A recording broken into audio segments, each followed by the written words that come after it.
Well, it's time to draw the mental map. As you noticed from the program of the conference, then the whole conference is divided in 3 panel sessions, and each of them reflects to a very large extent the content of the book. And when we are looking at the future of Europe and Latvia, then indeed we cannot find other 3 more important topics as politics, which defines the goal, defines decisions, and executes decisions. It's economy, which actually lays grounds for achieving those goals.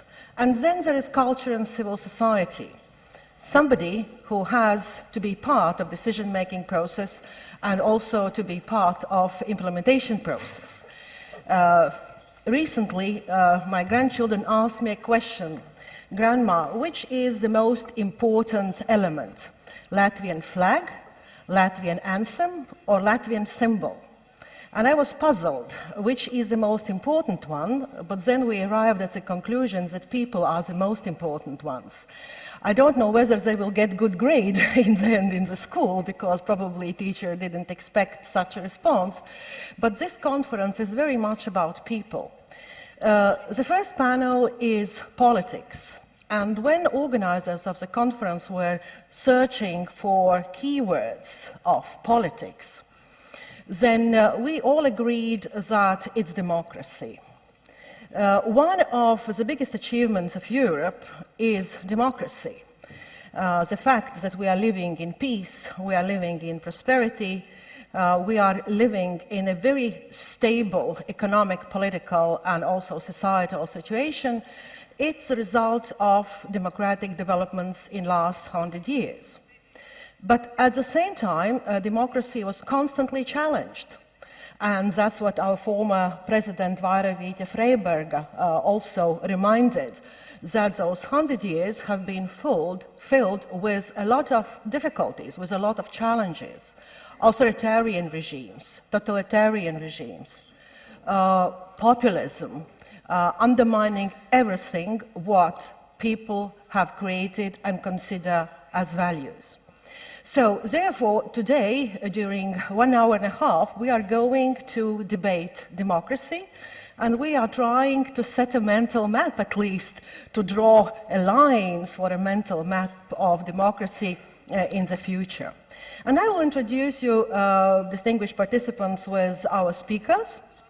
As the first speaker of today is Andres Kasekamp, who is Professor of History and Chair of Estonian Studies at the Monk School of Global Affairs, University of Toronto. He was also Professor of Baltic Politics in the University of Tartu, and for quite some years he was also chairing Estonian Institute of Foreign Policy. And Andres, actually, we have both celebration this year, because that's when we met, both working for European Commission. So now 20 years of professorship afterwards. Then the next speaker will be Paweł Kowal, who is assistant professor in Institute of Political Science at the Polish Academy of Sciences and Center for East European Studies, University of Warsaw. And also he is postdoctoral fellow at the College of Europe in Natolin. And Mr. Kowal also served as parliamentarian at the European Parliament from 2009 to 2014. The third speaker is Jakub Janda, who is head of Kremlin Watch Program and deputy director of the European Values think tank based in Prague. And he specializes in response of democratic states to hostile disinformation and influence operations. And he is also associate fellow at Slovak Security Policy Institute. The panel will be finalized by Artis Pabrik's talk, and we, of course, Artis, know you very well. You are a Latvian member of European Parliament. Artis served for quite some time as a Minister of Foreign Affairs, Minister of Defense, and also is part of Latvian academic community and is Professor of Political Science as well. And I will be moderating this session. I'm Žaneta Ozoliņa, Professor of the University of Latvia and also a board member of Latvian Political Science Association. The panel will be organized in a way that I will invite each of speakers to give 10 minutes introductory speech on what is their assessment of the state of democracy, and then the floor will be opened for Q&A session and also discussion, expressing your views, and probably we will be happy to hear your contribution to European mental map of democracy. And I will start with inviting Andres Kasekamp. You contributed to the volume, which Ina Steinbucker shortly showed, with an article, Estonian Lessons Learned from Democratic Transformation. So what would be your lessons to next 100 years? Thank you, Janetta. I learned something from your introduction that I didn't know before, that you're a grandmother. Oh. I wouldn't have guessed. It's wonderful to be back in Riga, as always. I'm going to organize my remarks around internal and external aspects of democracy, and I'm going to go back and forth between the two periods of independence that Estonia and Latvia have enjoyed in the 20th century and the 21st century. It seems to me that one of the key concepts around maintaining democracy is legitimacy, both internally and externally. And when we look at it internally, then of course it applies to areas such as protection of human rights, protection of ethnic minorities. There's a question of legitimacy amongst the electorate, the question of populism, which is very high up on our agenda, which has a lot to do with how the political elite and the state is seen as being legitimate in the eyes of the electorate, which is coming under increasing challenge all across the Western world. And that was a problem already in the 1930s in our countries, and it's an increasing problem today, and I'll come back to that shortly. Looking at the external dimension, there's the question of how our countries, first and foremost, of course, I'll be talking about Estonia, but much of what I will say applies to Latvia as well, and also to Lithuania. How we were perceived as legitimate players in the first period of independence in the 1920s and 30s. You'll recall perhaps this, well, probably it won't because it's a small piece of trivia, that in 1921, when our countries had established our independence, we defended our independence against external forces, against the Russian Bolsheviks, against the German Freikorps, but it took a while for us to be recognized by the international community, who of course was prioritizing Russia first, as some countries have done subsequently as well, and continue to do. But when we were applying to join this new wonderful international organization, the League of Nations, which didn't survive the Second World War, then there were other new successor states to the Russian Empire which were also hoping to be members of the League of Nations. And in one of the votes before we were accepted, which came about finally in September 1921, earlier than that, during that same year, Georgia, which was also an independent state at that time, received more votes.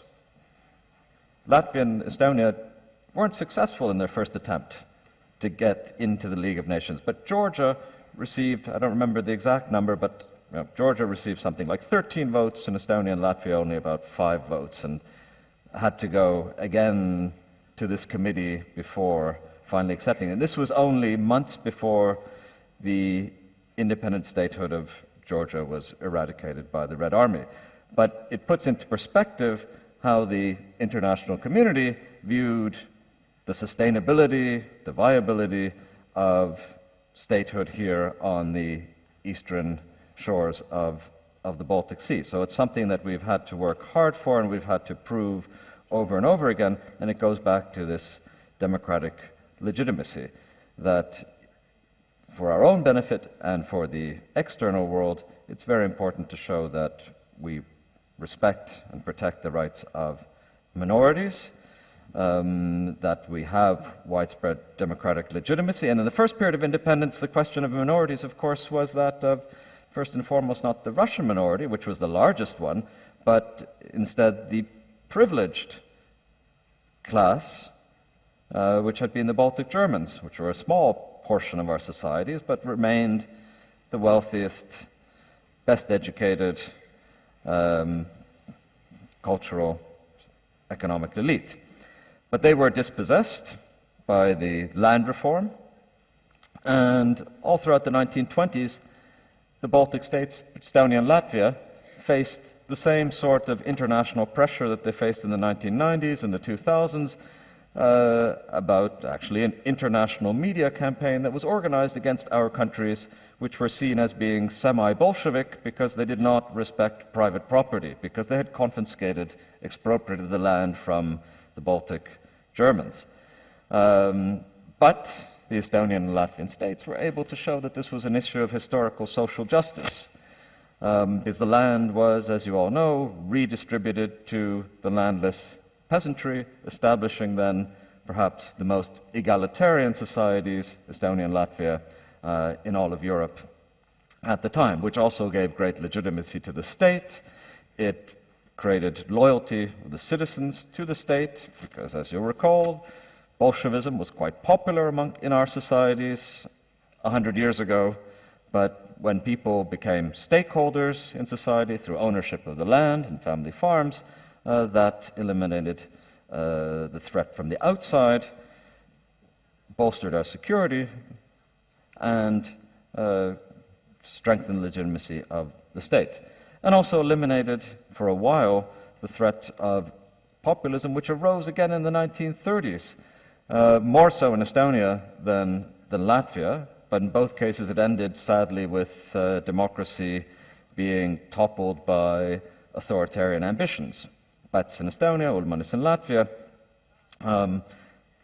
Populism, of course, is, it's much derided today, and it was in some of the opening speeches as well, but we shouldn't forget that populism is an integral part of democracy. Some populism is always a vital part in, if we only talk about stability, then that, of course, leads to stagnation. The question is, of course, the nature of this populism. Is it a sort of populism which tries to inspire hope, or one that plays on fear? Is it one that tries to unite the population around a good cause, or is it one that seeks to be divisive?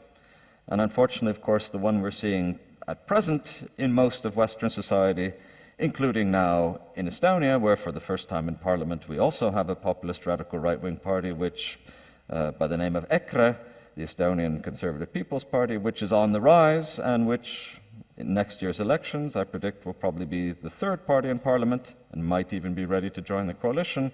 That's the case for them, that they play on fears, like fears of the non-existent refugees which supposedly are flowing into the country. But in the 1930s we had this movement which, used the tools of direct democracy. Estonia had referenda. We don't have them anymore. Latvia, of course, uses them quite a bit. But direct democracy, referenda perhaps isn't, as we saw with Brexit, a lesson learned that perhaps it's, if your constitutional design is to be a representative democracy, then you should actually be trusting your elected representatives rather than putting things to referenda frequently. So much for the internal side. A few words, if I have some time left, on the external dimensions here. Cooperation, regional cooperation, is something, Baltic cooperation to be specific, amongst Estonia, Latvia, and Lithuania, was something that failed during our first period of independence. We, of course, did reach an entente, a Baltic entente in 1934, but it wasn't very functional. It only provided diplomatic support for each other. There were bold designs in the beginning, 100 years ago, from Helsinki to Warsaw, but the question of Vilnius, of course, divided the countries around the Baltic Sea region and hindered any sort of cooperation. And we ended up in 1923 with the narrowest definition of Baltic cooperation, which was the Estonian-Latvian Defense Pact in 1923, which, when push came to shove in 1939, and Estonia was pressured first, Estonia didn't implement this pact with Latvia, even though it could have. It proved to be worthless. I think we've learned that lesson from the Second World War, and it's been the guiding axiom, guiding principle of Estonian and Latvian and Lithuanian foreign and security policy since the restoration of independence, which is, of course, never again alone. Many, of course, recommended to our countries when we restored our independence that we should follow the model of Finland, a neutral country with the neighboring Russia, which tries to be a bridge between East and West and encourages dialogue. But Finland had a completely different experience in the Second World War. We tried neutrality. That didn't work. It led to 3 occupations by 2 totalitarian powers. So the lesson drawn from that is to as tightly integrate ourselves as quickly as possible with all the international and Western organizations possible. And that has gone surprisingly smoothly, because at the outset, in the beginning of the 90s, it seemed much more reasonable to expect that we would follow a third path, not reintegration to the East, not integration to the West, which seemed the least likely at that standpoint of 1991, but somewhere in between. But we succeeded against all odds. Europe, of course, was different at that time from now. Europe was much more open and welcoming and generous in its mood than it is, unfortunately, at the present. And, of course, one of the lessons that we have applied is that we have tried to do the same towards our eastern neighbors, that Estonia, Latvia, and Lithuania have tried to transfer their knowledge and experience of reforms in European integration to those who shared our fate during the Soviet period, to the countries of the Eastern Partnership, to Georgia, to Ukraine, to Moldova. And I think that's an important contribution that we can make today, and it's a lesson that we've learned from our past, and it's certainly a contribution to democracy and sticking to our principles. And now I see that my 1 minute is up. Thank you, Andres. Indeed, you are very precise in terms of timing, but also in terms of ideas to be debated later. And your final point about regional cooperation leads me to Pavel's introductory remarks, because Mr. Paweł Kowal, he contributed an article to the book which was devoted to intermarium concept, which is a quite interesting one and which puts forward the idea of regional cooperation in a wider sense, when regional cooperation assists in strengthening democracy in the neighborhood. So, Mr. Kowal, the floor is yours. Thank you. Thank you, Janet. But my task today is much more complicated. In fact, we have combined a 3 issue, the intermarium question with the problem of democracy and the issue of transformation. Finally, we have 3 dimensions of our panel: the territorial dimension, the systemic dimension, I mean the political model, and the problem of deep change, transformation. And in fact, next 1 dimension. This is a long time. First of all, it was not 100 years. I would like to underline this element. This is a completely different situation if we have 100 years or approximately 45 years out of 100. This is the real situation of the 10 or more if we count also Ukraine, for example, this is a real situation of intermarrying. You had we had only 45 years democracy in last century, and no more independence. We are celebrating the anniversary, but we know that our 100 years of independence and, in consequence, 100 years of real practice of behavior of democracy, this is an illusion. Our point of reference should be 1991. The processes of collapse of Soviet Union proceed in parallel with two big revolutionary change in development of democracy. This is a question of spreading the information. One, CNN effect, therefore universality of news TV around the world. They can offer, in fact, permanent access to information and give for all people, and can offer permanent access to information and give illusion participation for millions of voters. Second one, a few years after, this is the Zuckerberg effect. I mean the whole question of possibility to use internet and social media in political processes. These two elements completely change our feeling, our behavior of participation in the political systems, and especially in democracy.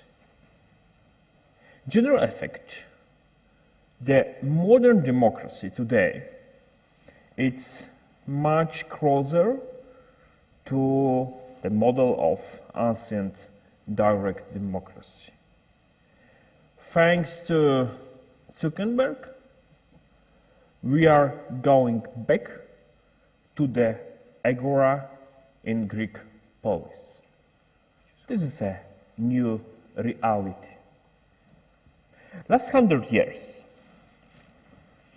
there has been in the Western world an unique acceleration of change of the model of democracy. Let's return to 1980. This is a change. This is a long way, in very short time, from the 19th century model, let me say, vintage style democracy, to democracy, to populist democracy, which is looking for the good name, and in one word, to the democracy of 21st century, with the power of the new media, weak middle class, etc., etc., etc. I'm going back to intermarrying. We did not have 100 years at the time of learning modern democracy like Great Britain, like US, and in fact, in consequence, like Germany, like France, etc., etc. But we had maximum 4 or 5 decades. Practically, All countries of our region, I mean intermedium, experience two both totalitarian systems, mass terror, very long periods without any real elections, without any political culture, cult of personality. All countries in the region have experienced the communist economic model and total breakdown of representative institutions, parliamentarism, and justice institution especially. On the one hand, we are in the political West. We are subject of Western trends. We can compare ourselves with Portugal, with Spain, with Great Britain in electromobility, in economic growth, in number of universities. We can feel as a coherent element of the political West. But this is the main difference. On the other hand, we are not prepared for change in model of democracy because we haven't time for that preparation. The question is, will the countries and societies of intermarium territory, this is that territorial dimension of our debate, will the countries and societies of intermarium pass the exam in the new model of democracy? Let me sum up two basic first conclusions.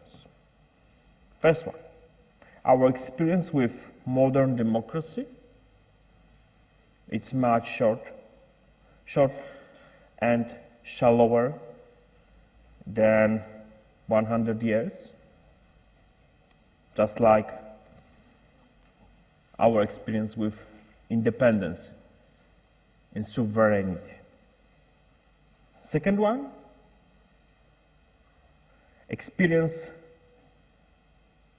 our experience with democracy, it's also because the time was short, it's also systematically different than in the partner countries in the West. Thank you.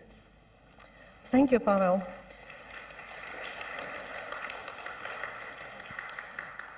Thank you. It looks that now we have a new term which we can use to describe traditional democracy. It's vintage democracy. And another very good point which you emphasize, that democracy is not something fixed. That democracy is in constant transformation. It's a process. And along the process, democracy can be strengthened, but democracy can also be challenged. And it leads me to Jakob's role in this panel. You, as a scholar who is regularly following different disinformation campaigns, how countries are challenging traditional European values. So what are the main challenges to European democracy, and to what extent we are really managing to cope with those challenges? Please, floor is yours. Yep. Thank you very much, and I'm very honored to be here as well. I consider myself a great friend of Latvia, but actually being invited here for your celebration, that's an honor for me as well. So I don't actually consider myself a scholar. I think I'm more like a practitioner or a frontline fighter to some extent in our country and on this field. So to put it, I think I will actually narrow it down from the wide range of democracy into really the content of security policy and the ways what are basically the lessons learned we have in Central Europe, because I come from Prague, Czech Republic, where we actually have quite many things in common with the whole Baltic region, and we quite often forget about it. So I won't give a history lecture, but I will actually try to look at some points in our history which unfortunately are very much interconnected with what we see today as well. So very briefly, Czechoslovakia was established in October 1918. So we will actually have our own celebration this fall as well. So that's the good part. But then, if you look through the prism of what you could call hybrid threats, foreign subversion, or basically what Russia has been doing to countries in its neighborhood or in the region which Russia considered its sphere of influence, this actually goes on to be very similar from what was happening in the past. So I have to say that when today most of my work focuses on let's say, exposing the Russian subversive activities in Europe, the best lessons learned I can get is first from the history of the 20th century, and second from the archives of the KGB, which actually that's something what we could learn much for today. So very briefly, Czechoslovak history, 1938. You probably remember the Munich Agreement, but there were some things which are very much connected to Latvia as well. One. Well, there was a use of some ethnic minorities during the time in Czechoslovakia, a long-term penetration during the time by the Nazi regime against some of those minorities. So that's many people in my area would say this has been one of the most visible examples of hybrid influence through minorities during the 20th century. I know there are dozens of other examples, but in our region, this is where we have seen it firsthand for the first time. The second thing, which I would consider to be one of the most important lessons learned from our country, is actually first, if you really underestimate the importance of your allies during times of crisis, or during the times of peace, you will not have them in the times of crisis. And that's something what Czechoslovakia prior to 1938 actually didn't do quite well. So we had quite hostile environment against us, including our neighbors, not only Nazi Germany, but also we didn't have the best relationship with our allies, France, UK, and to some extent the Soviet Union during the time, which we unfortunately considered an ally as well during the time. So something what happened after 1938, probably you remember, basically the Nazi invasion of Czechoslovakia in March 1939. To put it very simply, we were a puppet state during the time, and later we became a protectorate.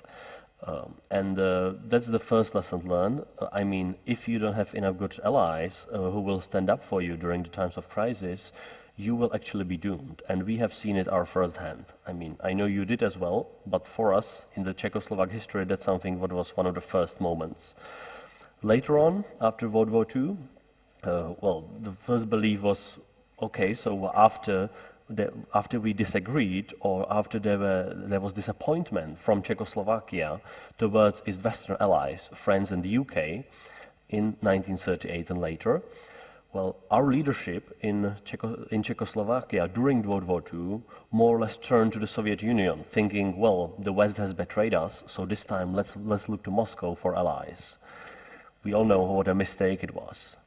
And so for that reason, in 1948, the Communist Party, basically run by Moscow, actually took over Czechoslovakia, and we again became a puppet country, without physical presence of Soviet soldiers during the time, but with a huge presence of Soviet intelligence and those who actually served Russia during the time, or Soviet Union.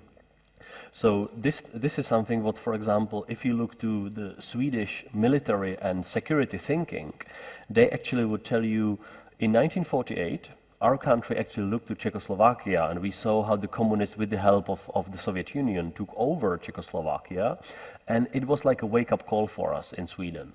This is something how we started slowly to prepare our country to be ready for a similar scenario, and they prevailed.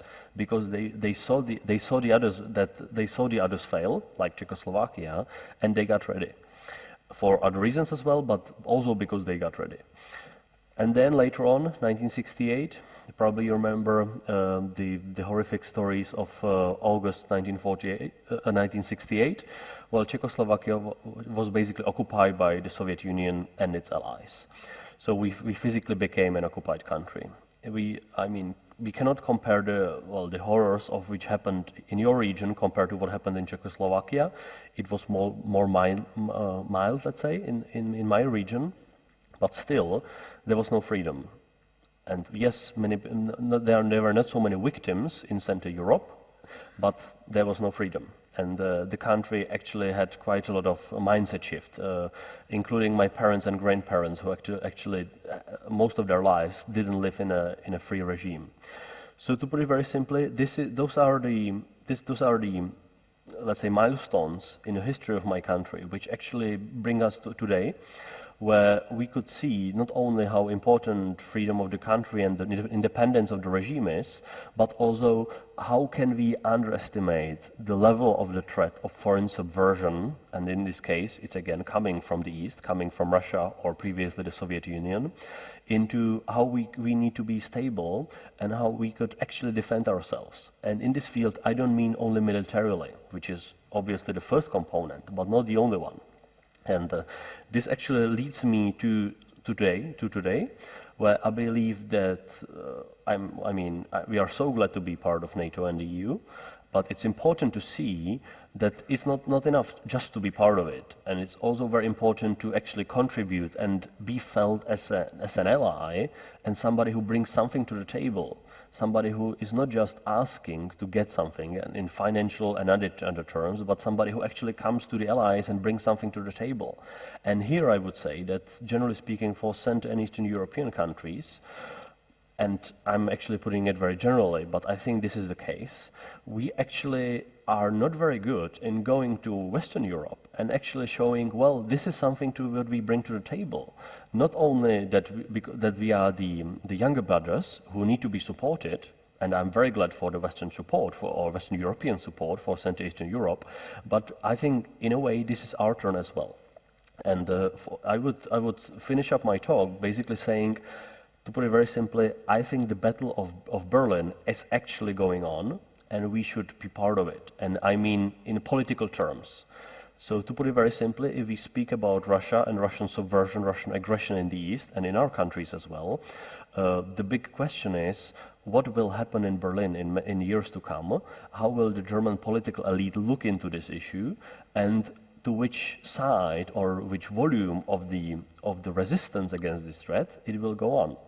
And I would say, and here I would say, speak only for my country, I would say that we are failing in actually persuading the German political and security establishment that there is more what should be done to counter Russian aggression.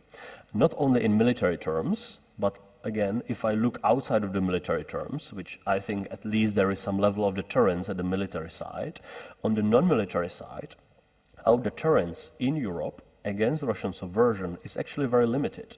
And why I am saying this is actually, well, look what Russia is doing last weeks, last months, last few years. Every incident, every intrusion to various elections, referendums, or even the Skripal attack and even the gas attack in the UK. Do you think that Russia considers our response strong in non-military means? My answer would be no. Russia probably considers us to be weak. And our response is weak, and if our response is weak, they will actually continue doing this, because the cost for doing us harm is actually very negligible in non-military terms. So for this reason, to put it very simply, and I will finish right here, I think our role as Central Eastern European, let's say small to mid-sized nations, I think our role should be more engagement and more persuasion in Western European capitals. I know it does happen at the official level, government to government, and that's fine. That should go on. But there is much bigger role for people in the academia, in think tankers, in various experts on various parts of this problem, to actually start going more into Berlin, Paris, Brussels, but other capitals, in Hague as well, and in Madrid. And not only do many of those capitals finally start to see that this is a European problem, that the threat of Russian subversion is something that touches them as well, because it does.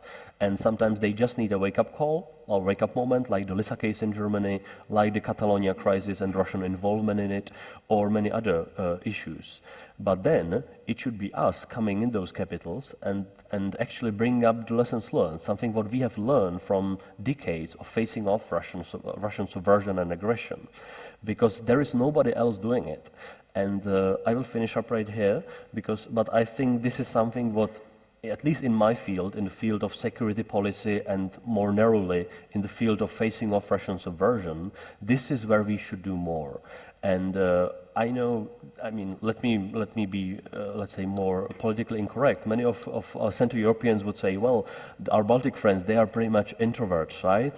And we say, well, not really, but we should get together, and there are many things which we could do together in let's say, persuading our West European allies that there are many measures we should together be taking against the Russian subversion, again, in the non-military area, in economic, counterintelligence, political influence. There are many things which should be done. We could discuss later on.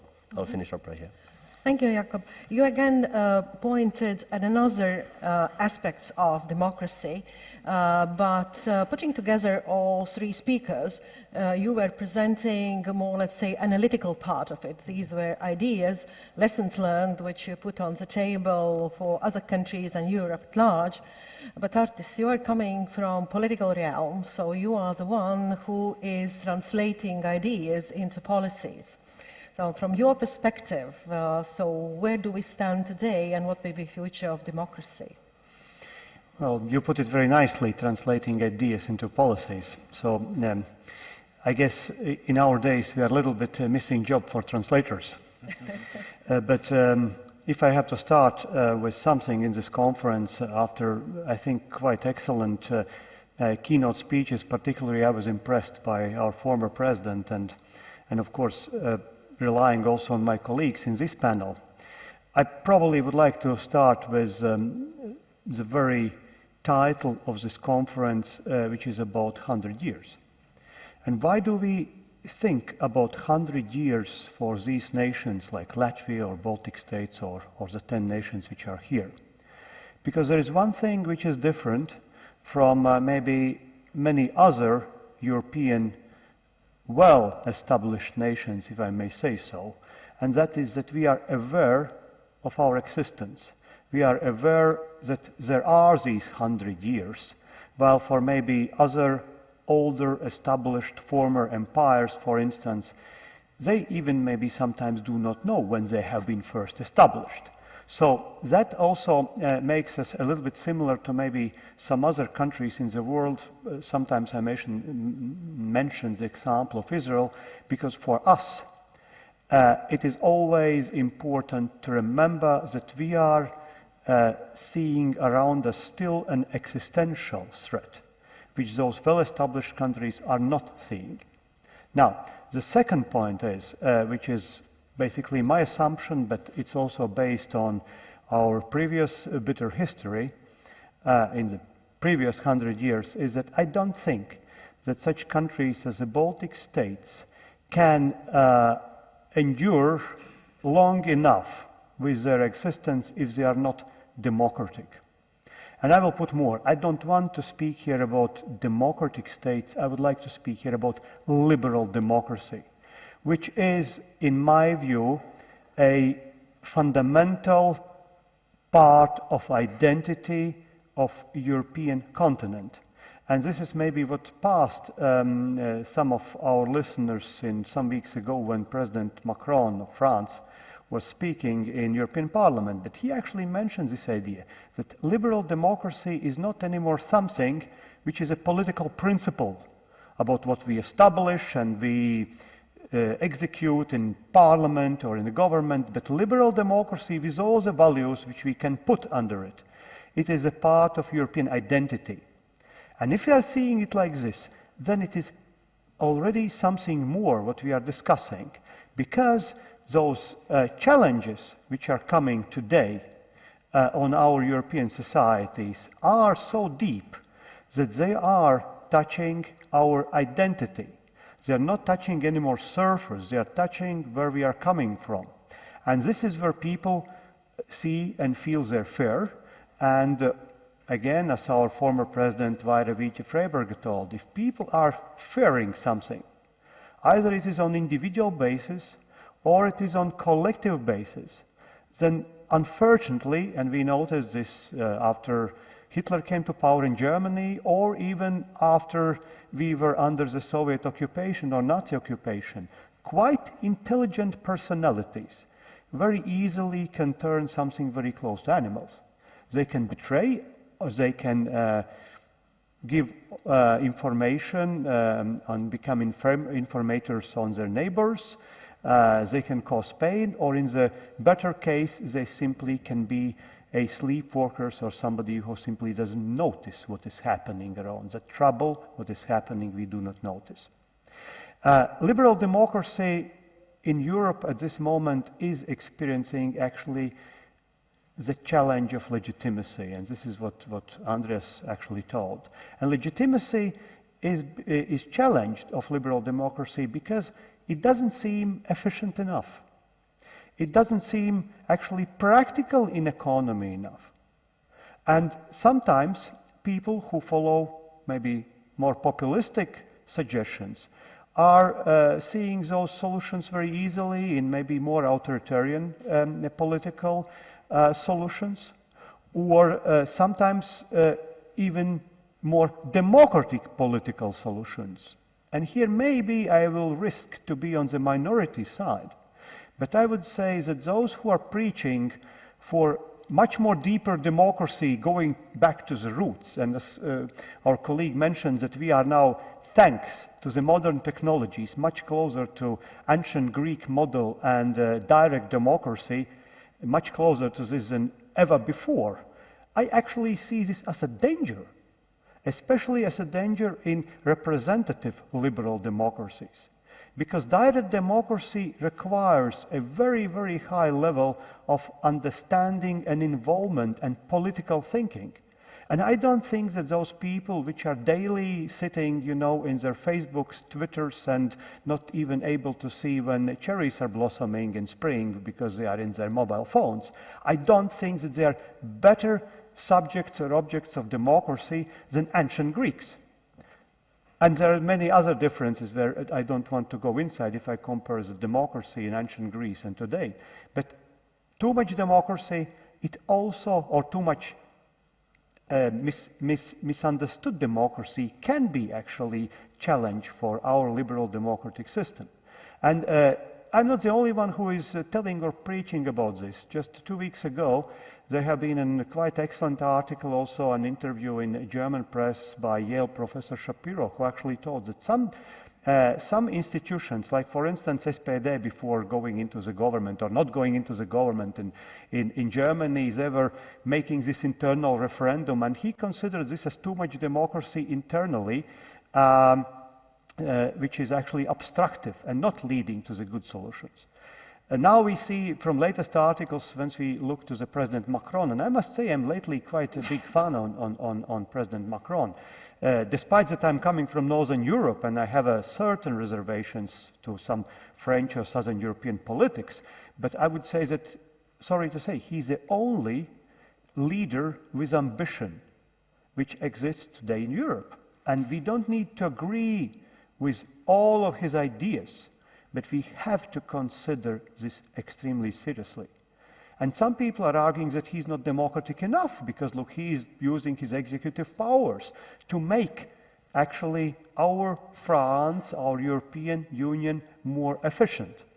So we need to show, if we want liberal democracy to prevail, that it is enough efficient, it can defend itself, and it can be efficient enough. Another thing about populism, which is also part of this panel here. Look, we all politicians, we are populists. It depends on definition, but if you are not even a smallest populist, you can't win any elections. You can come on the front of your public and you can tell nice things in technocratic vote. You will not get any support. Populism is needed like salt is needed in a soup. Do you want to be all vegans, or do you want just eat soup without any spices? Probably not. Some might do wish that. I not personally. So yes, the question is, we should not put too much salt in that content because it's not edible. And this is a balance. So don't always blame on populism simply those who are opponents to you, because we are all the same. And this is normal. This is normal. Now, what would I like to wish or suggest for those countries which are still remembering their existential nature and problems, and those which are not? I very much agree with our former president that, yes, we still do face, in certain times, a certain degree of arrogance also from our Western colleagues. And I remember this also from my personal times when, as a young guy, I started to study in one of the Western universities. You see, when you're coming from the place which nobody knows, when you're coming from the country which is very small, if you want to be on the same level, respected, you must be better. Otherwise, you are simply going away. And this is what is important also for smaller countries. We must be always better, we must be more ambitious, and we must try to work together and show these our ambitions. And the general problem for our societies, because of modern technologies, because of these challenges, is that we don't have any more trust in ourselves and our system. We must trust. And if you don't have trust, you don't have enough strength also to convincing strength. Secondly, we lost a historic memory. Many of young generations losing historic memory. Yes, I also remember the 4th of May much better than 18th of November in 1918. I was not born at that time. But at this moment we can see that younger generation is increasingly detached from those literary values which previous generations were keeping on the high shelves in their bookstores. They do not know anymore much about history. They think it's not relevant. And one of the consequences, not going again deeper in this, is that we can see even in such societies like Russia, that there are parts of public society which are anymore not afraid of the war. They are not afraid anymore to lose their freedoms and democracy because they think it is God-given, it is a part of theirs, they're breathing around, and nothing will happen if they will lose this. And this might be one of the biggest failures what might happen, that people do not have anymore this historic memory. And the third thing is ambition. So, I would like to wish my own country and politicians of my country now, also who will go in autumn to discuss and already now are discussing European budget and distribution and etc. Please think about our own economic strengths here at home, because we cannot always rely only on assistance from outside, on European funds, on cohesion funds, on support of agriculture. Until we are receiving this is good, this is a gift. Implement and use it as much as rationally you can, because as more economic power we would have at home, and I'm not preaching here about isolation, I'm preaching about the openness, but do as much as possible to become economically stronger and to have self-reliance as much as possible. Secondly, social cohesion. The modern community system and communications are disrupting that. We are fragmentating on the European level and on national level. Social cohesion, highly important. And the third thing is ambition, and ambition also to be example of liberal democracy. Thank you.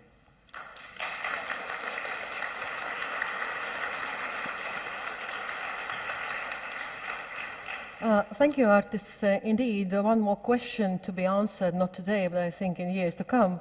How much democracy? When it's too much and when it's not enough, and how far we can go. Thank you to all speakers. Now we can open floor for questions, but before you are thinking about your questions and raising your hands, there are two ladies with microphones who will be happy to assist you. But before, I will give floor to panelists to respond to one of each other's comments. And Jakob, you raised your hand, and then the microphone will go here. Yeah, okay, Jakob. I'll be brief, but actually when discussing how much of democracy, I don't think it's a right framing to say it's more or less. I think it's much better to look into what are the responsible steps done within our constitutional orders. And to give you an empirical example from my region, well, I would say the threat of referendum on Czech Republic leaving the EU is the biggest strategic threat we are facing of today in the Czech Republic. And everybody within the security community will tell you, most of the mainstream political parties would tell you, but then you could see far right, far left, and somewhat radical groups who are actually calling for this, for Czech Republic leaving the EU. Yeah, I mean, you can imagine we are basically economically dependent on Germany, given our geography. And this is actually, again, where my own topic comes to play. This is what the Russian government and Russian proxies are pushing up in the Czech Republic as a major topic. So the argument is actually very easy, and I believe you could see it quite here as well.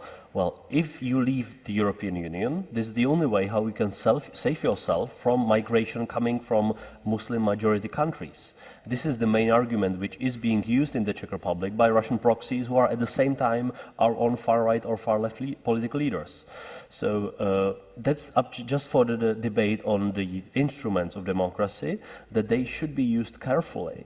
And I mean, there are some cases in Europe, like the Dutch 2016 referendum on the association agreement of EU with Ukraine.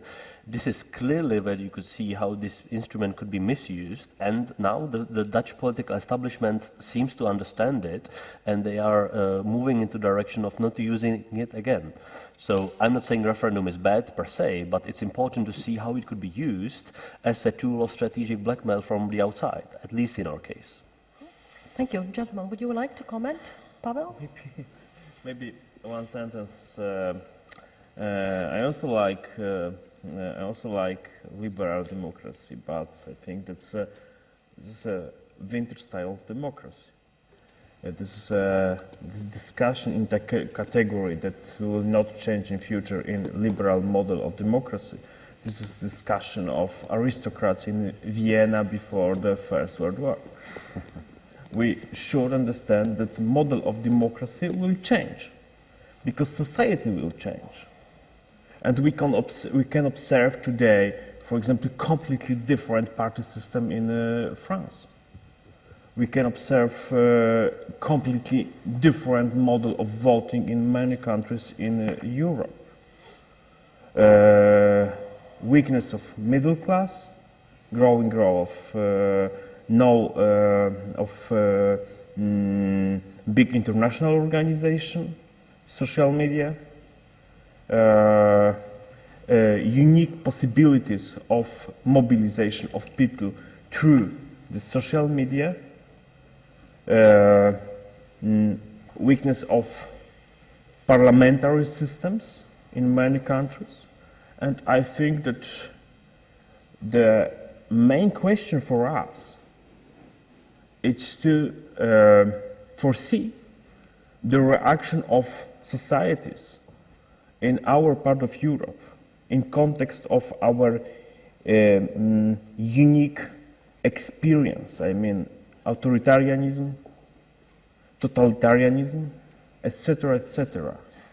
It's not enough to say that I like liberal democracy and I will fight for liberal democracy, because democracy, the models of democracy, will change also without us.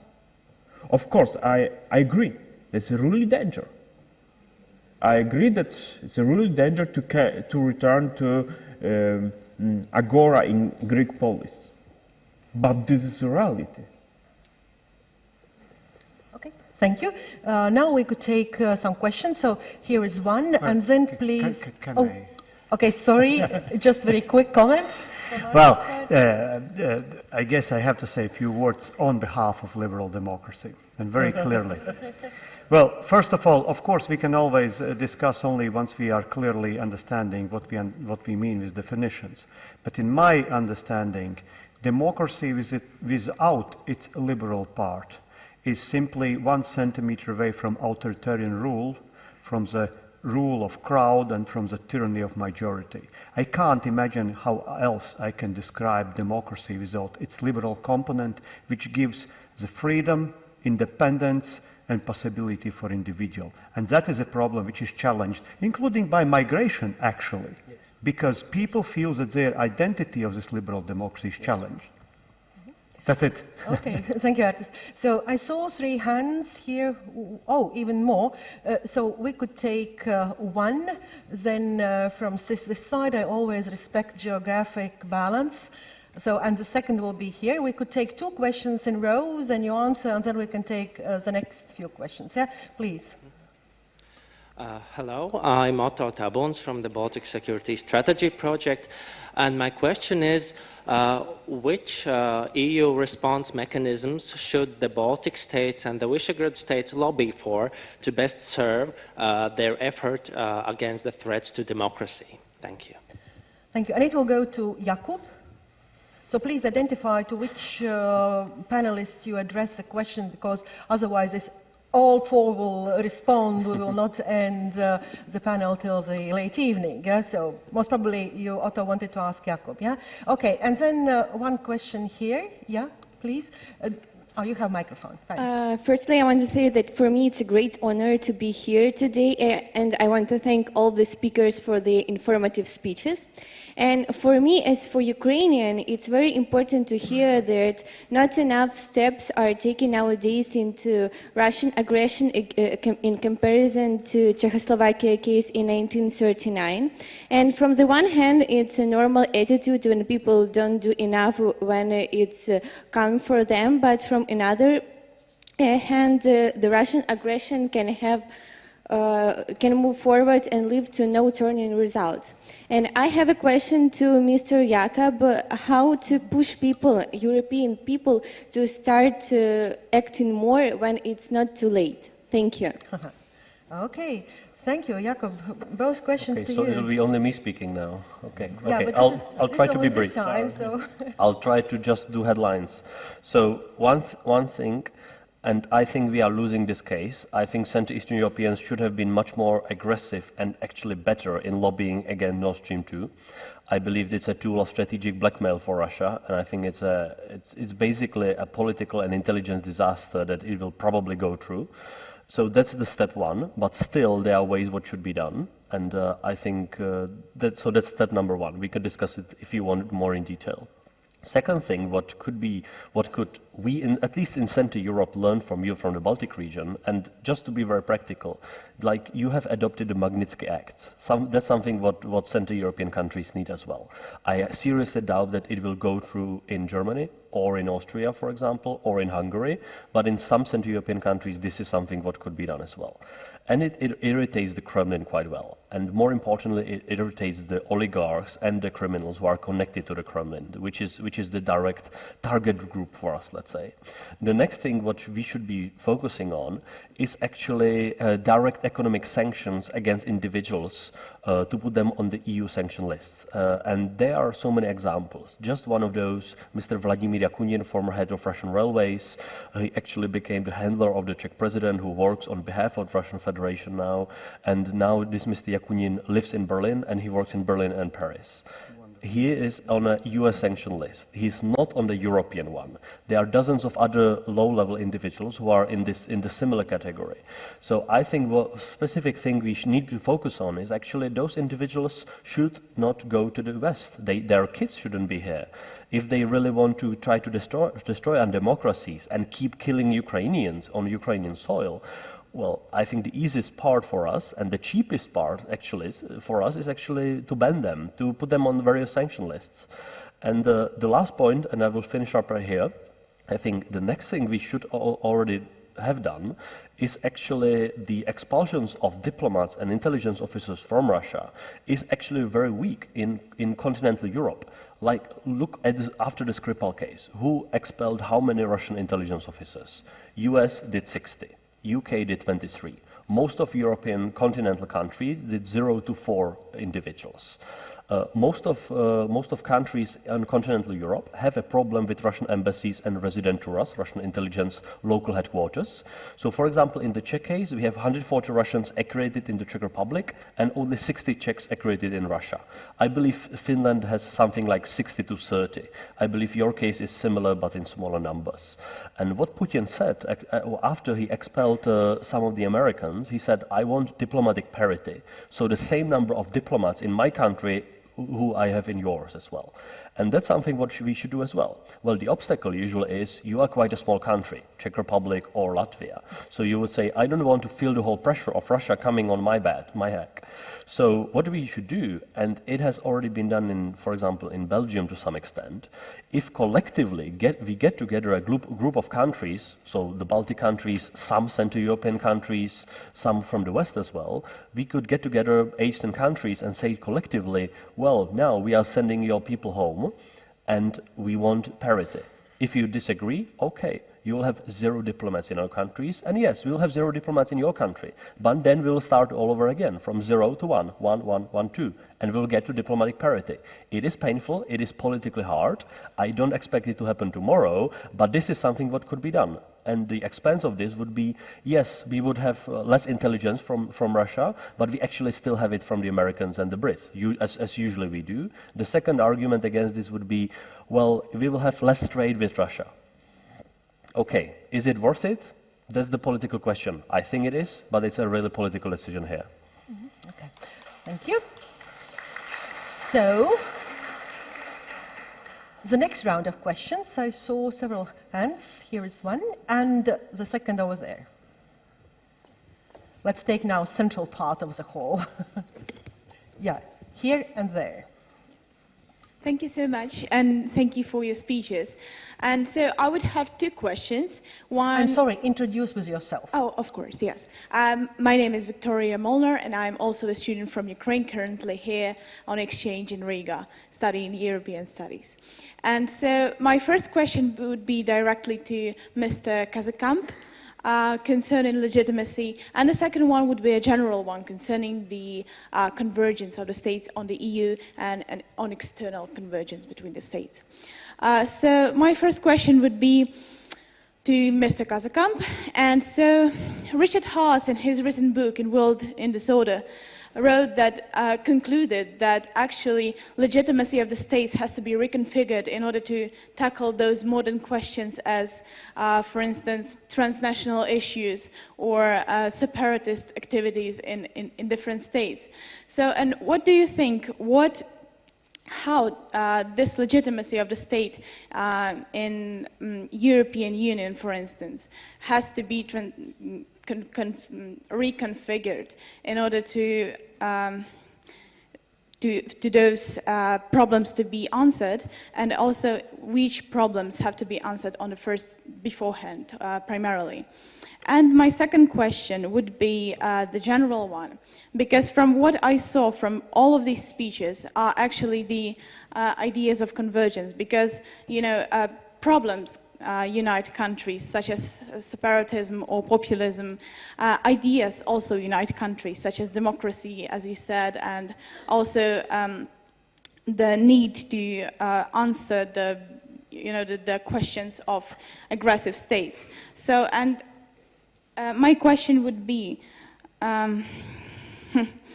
well, what actually has to be this idea of cohesion? Of convergence? Has it be the democracy or the need to secure the continent and the European Union, or has it to be the economic one, the need of convergence for the economic benefits? So thank you. Mm-hmm. Thank you. And then Elizabeth. Hello, my name is Elizabeth Bauer. I'm the head of the Konrad Adenauer Stiftung for the Baltic and the Nordic countries located here in Riga. I'd like to come back to the topic of liberal democracy. And I have to really support Artis Pabriks. The liberal democracy is part of, or one of the main things, characterization is a representative parliamentarian democracy, as we have got over here in Latvia and most of the European countries. And I think one of the main questions we have to follow up in that case is how we can strengthen the parties or re-establish the strength of parties again towards the populistic movements, because in times of individualization of information, that's one of the main questions for the parties, how to bring it over.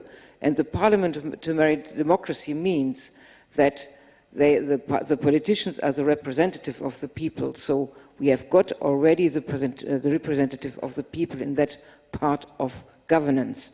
And I hope that everybody over here will never forget about the strengths of parliamentary democracy, because this can't be really beaten by anything else. Thanks. Thank you. We will start with you, Anders. Anders. Okay. Legitimacy reconfigured. That's, of course, a tall order.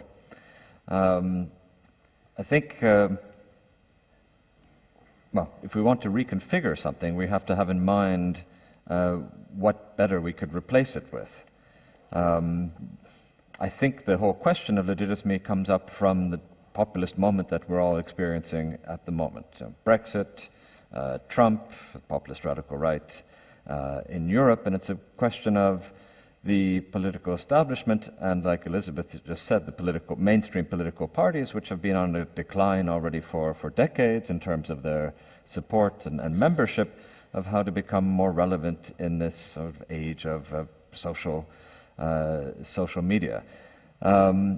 It's a question of these, well, the political elites and establishment re-establishing some sort of more direct connection with the people.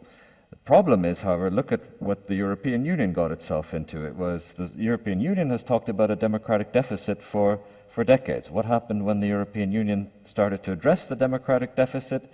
It convened the Convention on the Future of Europe back in 2003, which led to the Constitutional Treaty, which was put to the referendum in France and the Netherlands, and they got the no reply, which led to a further crisis in the European Union.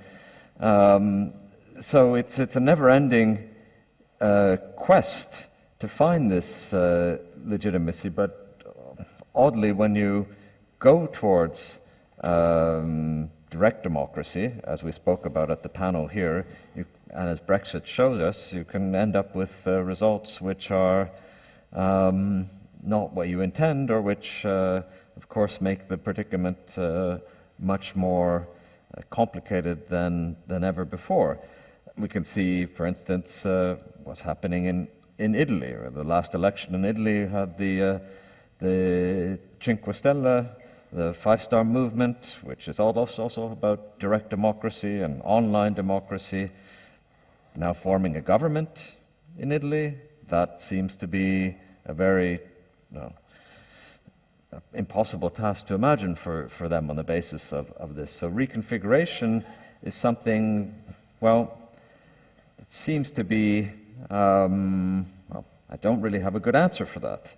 And I don't think the political elite and establishment in Europe does, but there's clear, this is where the populist moment comes in. This is where populism tries to reconfigure the system, and partly it is a healthy impulse to keep politics fresh and stop it from stagnating, but it becomes dangerous when you have moments saying that, well, you can't trust experts, you can't trust the facts, and everything becomes one big conspiracy theory, which then gets fed into what Jakob was saying, because those you can all find on Russia Today and elsewhere, and it decreases trust in society, which Artis emphasized is sort of necessary for the functioning of our representative democracies. And that's something that I'm sort of really worried about, how all this populism is eating away at trust. And I think that's probably the big aim, and we're talking, addressing the first questions that we had in the first round about the threat from Russia. I don't see it as much of a direct physical threat. It is for Ukraine, obviously, but for the rest of Europe, it's more about sowing distrust and mistrust, which is eating away at and weakening our institutions and democracy. And that's, of course, the cheapest and most effective way for Russia to go against our system. Mm-hmm. Thank you. Artis, what about liberal democracy? Elizabeth's question. Yeah, well, just a few days ago, in some part of Germany, in Trier, they were celebrated 200 years of Marx. And I somehow had a hesitation about that, because I thought if, you know, current politicians of Germany and other countries are gathering there around the monument given us a present by China, and looking into the museum about Marxist ideas, I thought maybe there'll be something also reminding about gulags and execution of Marx ideas. But then I was reminded that, look, don't mix again Marx, you know, with Lenin, Stalin, and all those guys which are either dead or still ruling some countries. And now, if I have to try to find an answer to question about liberal democracy, I actually would challenge the hypothesis that liberal democracy is in crisis. I would not say that liberal democracy as a philosophy or set of political principles is in the crisis. I think the politicians and European political elite, which pretends and tells that they are representing liberal democracy, they are actually losing legitimacy, and they are losing legitimacy and losing to populists because they are not willing, capable, or they are simply deaf to answer to the fear of people on the street. And this we can start with issues of migration, and we can start with issues of something else. And once you do not have a good answer, or if you are afraid to be an efficient politician, even in liberal democratic system, then you are turning to referendums in order to get a support from the broader public, which is in 99% not interested and not capable, sorry to say, to grasp the big, complex problem which is at the table at that moment. So I think this is the biggest problem. And if you are looking again to Macron, I'm not apologist of Macron here, but look, Macron, differently from many others, he won his elections on the classical pro-European basis. He was telling that he will be pro-European, he believes in Europe, and he was suggesting reforms. So I would rather like to see the change of mindset of our classical existing politicians, not to dig in, not to dig deeper, not to be sleepwalkers, but try to tell the truth. Yes, we do have a problem with economy, we have a problem with data, we have a problem with competition, we are behind Americans, we have a problem with security, and we have a problem with migration. Because migration, it's not just, you know, yes or no, or to be with a good heart or a bad heart, but certain aspects of migration is not acceptable to the average people because it touches upon identity. So let's talk about this with respect, but also trying to find the solutions which are not just empty phrases about something we are good and you are bad. And from that perspective, for instance, if I'm looking to, I would say, anti-liberal tendencies in some of European countries, and if I see now that European Commission and some leadership in Europe is trying to tell that now we will punish these countries by economic means, by redistributing budget in favor to the southern countries and not to these countries, I would say, I understand your concern. I don't like what is happening in those countries. I don't like what these leaders are at this moment doing. But by such a step, if you will take away money from so-called Central and Eastern Europe and bring it to Italy, Spain, Portugal, and Greece by telling that now you will find the solutions there for unemployment of youth or for populist rise and improve the government, that will be the failure which will even more fragmentate Europe. So that's not maybe answer good enough, but the direction at least.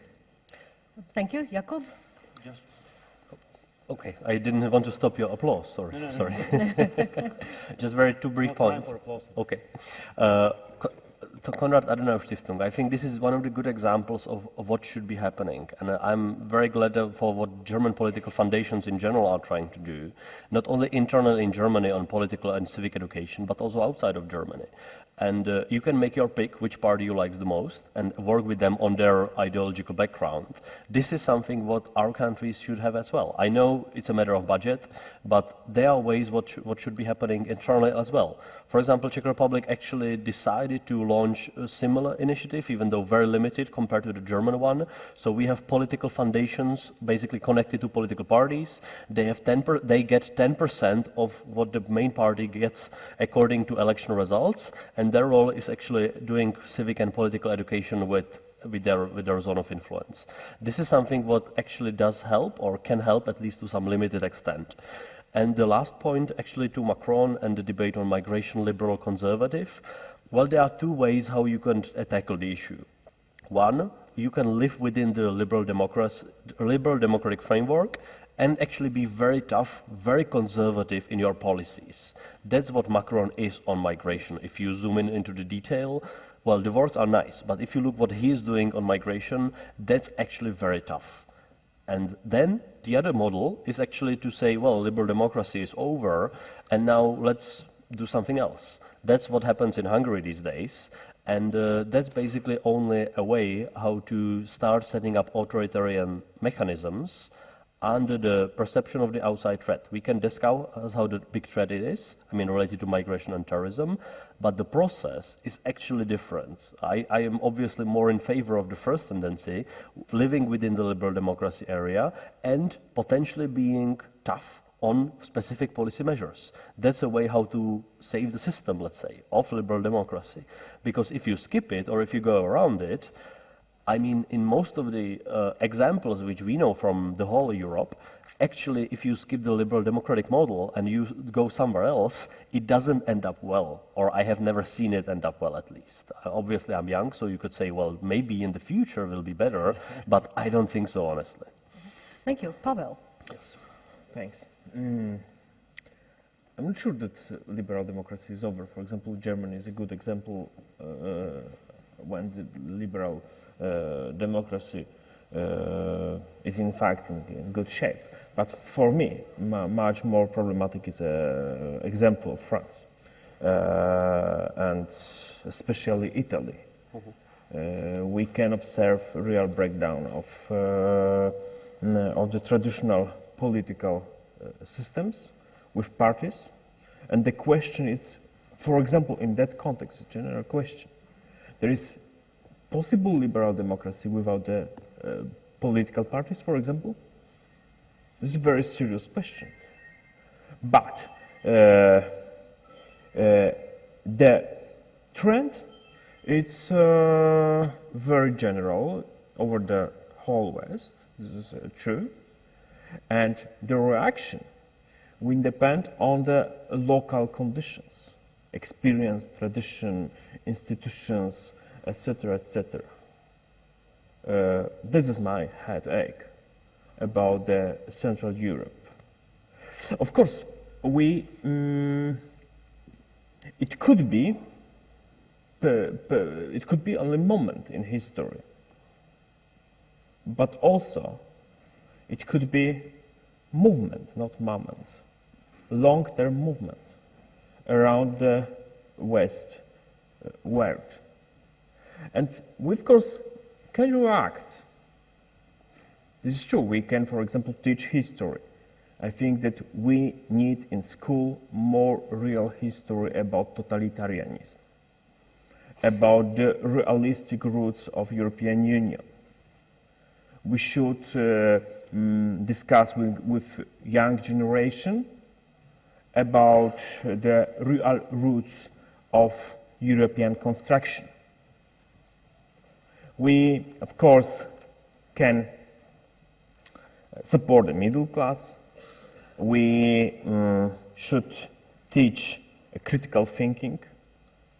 Do not speak only about number of universities, a number of young people with higher education, but also about the quality of that education, but also like underline only that word critical thinking. We can do. Thanks. Mm-hmm. Thank you very much. So we are approaching the end of the panel, and the lunch is waiting outside. So I will not take questions anymore, but our panelists are staying with us. So if somebody is urgently desperate to ask a question, so you can do it during the lunch break. But summing up our discussions, I actually fixed some of those lessons learned, which could be some kind of added value after this panel. So the first message was never alone again.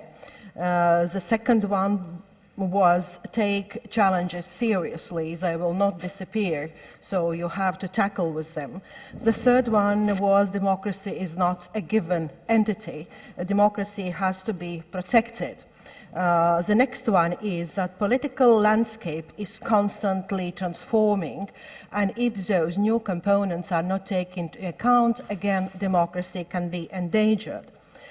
One more point is relations between democracy and society. Very often in public debate, democracy is very easily put into the discourse of political elite. It's about elections, it's about political programs. But democracy is not so much about political discourse, it's very much about participation of individuals in the democratic process. Another one is that it's very important to keep in mind that each individual living in democratic societies and countries are equally responsible for the fate of democracy. So again, it will not be 100 people working in parliament who are in charge of democracy. Responsibility should be evenly distributed along the whole society. And probably the last point which I wanted to make is that actually it was artists who mentioned that we all have to be true Europeans. Not true EU members, probably, but true Europeans. Because to be European, it means to be democratic, it means to respect rule of law, respect freedom of speech, freedom of expression, and it means to be self-confident about ourselves and about the future of our country. So thank you very much, and enjoy lunch.